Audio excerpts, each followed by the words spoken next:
पावसाळी अधिवेशनाचा दुसरा आठवडा विरोधी पक्षनेतेपदाचा मुद्दा तापण्याची शक्यता आहे। मीरा रोड आंदोलनाचे पडसादही आज उमटण्याची शक्यता आहे।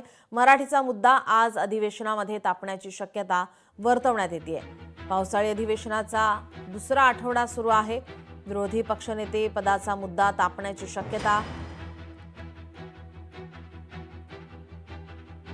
विधानसभा विरोधी पक्षनेते पदाच्या नियुक्तीचा मुद्दा तापण्याची शक्यता आहे। आज अधिवेशनात परप्रांतीय व्यापाऱ्यांनी काढलेल्या मोर्चा विरोधात मराठी भाषिकांकडून मीरा रोडमध्ये मोर्चाची हाक देण्यात आली। या मोर्चात मनसे, उद्धव बाळासाहेब ठाकरे पक्ष आणि मराठी एकीकरण समितीसह विविध मराठी भाषिक संघटना रस्त्यावर उतरल्या होत्या।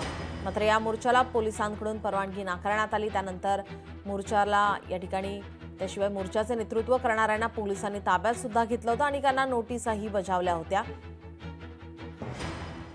तोच मुद्दा आता या ठिकाणी अधिवेशनामध्ये सुद्धा उमटू शकतो। त्याचे पडसाद आता अधिवेशनामध्ये उमटू शकतात। आपले प्रतिनिधी स्वप्नील जाधव आपल्यासोबत जोडलेले आहेत। स्वप्नील, काय अधिकची माहिती?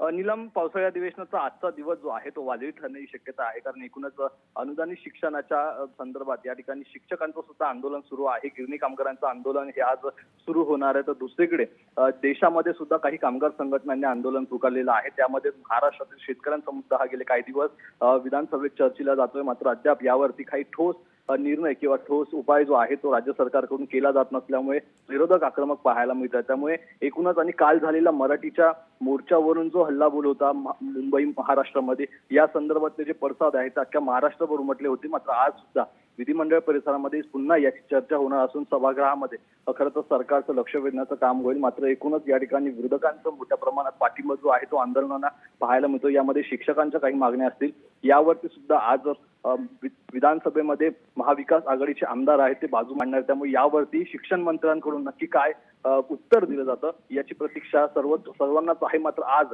एकूणच विधानसभा आणि विधान परिषद दोन्ही सभागृहामध्ये विरोधक आहेत ते हल्लाबोल करण्याची शक्यता आहे।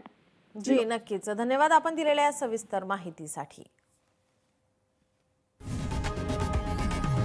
लोकशाही मराठी ऐका, पहा, जागरूक रहा।